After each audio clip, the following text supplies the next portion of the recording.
Kakak. Kakak.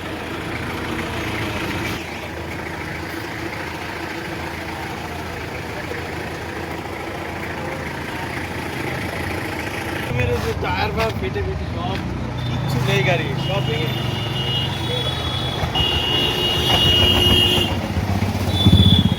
যতদূর খবর পেলাম যে ডেড বডি নিয়ে এরা গেরাপোতা থেকে আসছিল, হাই স্পিডেই ছিল গাড়িটা, ডিভাইডারের সঙ্গে দুটো মেরে দিয়েছে। তার সামনের টায়ার বাস্ট হয়েছে শুনছি। টায়ার উড়ে গেছে, সামনে ডিফেন্সিয়াল থেকে ফ্রন্ট অ্যাক্সেল থেকে খুলে গেছে। আপনি এখন এটা থানায় নিয়ে আছেন? করা হচ্ছে, হ্যাঁ। Thank you.